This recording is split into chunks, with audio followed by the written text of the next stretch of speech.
सत्यम ब्रूयात प्रियम ब्रूयात न ब्रूयात सत्यम अप्रियम। ऋषि मुनि कहते हैं सत्य बोलो, सत्य के मार्ग पर चलो, हमेशा ही सत्य को अपने जीवन में धारण करो, एक बार भी झूठ ना बोलो।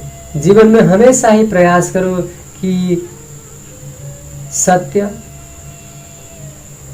क्षण क्षण में, पल पल में हमारे वाणी द्वारा निकले, एक बार भी झूठ हमारे वाणी के द्वारा ना निकले। और इसके साथ साथ यह भी कहते हैं कि जो हमारा सत्य है उसमें मिठास हो, उसमें मधुरता हो। यदि हम सत्य बात कह रहे हैं लेकिन सामने वाले को प्रिय नहीं लग रहा है तो फिर यह सत्य का कोई मतलब नहीं होता है, यह सत्य का कोई महत्व नहीं होता है।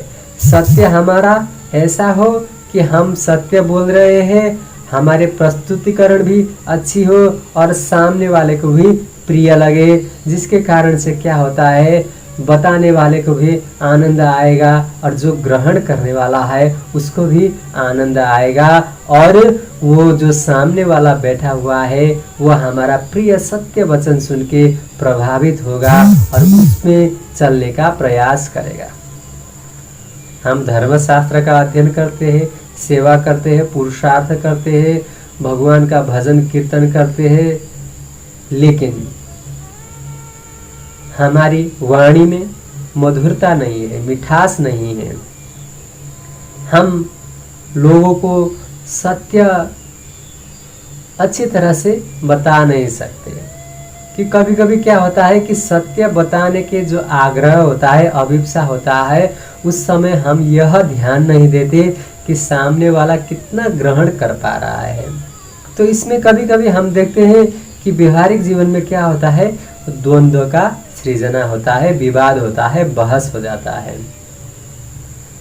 दो चार लोग बैठकर कोई विषय पे चर्चा करने लगते हैं धर्म संस्कृति परंपरा के ऊपर, और उस समय क्या होता है कि जो हमने धर्मशास्त्र का अध्ययन किया है, गुरुजन से सीखा है, उस बात को हम कहने लगेंगे और इतना आग्रह के साथ करेंगे कि हमारा जो सत्य वचन है उसमें बहुत कड़वापन होता है।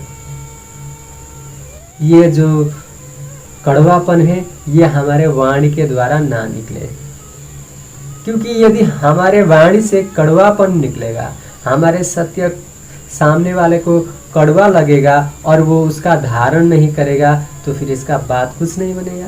इससे अच्छा है मौन हो जाए। जब हमारे सत्य से सामने वाला का कुछ भलाई नहीं हो रहा है तो व्यर्थ में वाणी का नाश हम क्यों करें। इससे अच्छा है मौन हो जाए, इससे संबंध भी खराब नहीं होता है। नहीं तो कभी कभी क्या होता है, सत्य बताने के होड़ में हम संबंध को ही खराब कर देते हैं। इतना उग्र रूप और इतना कड़वापन के साथ अपने बात को कहते हैं कि सामने वाला नाराज ही हो जाता है। इसलिए हम हमेशा प्रयास करें कि सत्य वचन हम बोले, लेकिन हमारे सत्य वचन में मिठास हो, मधुरता हो, जिससे सामने वाला सरलता से इसका ग्रहण करे और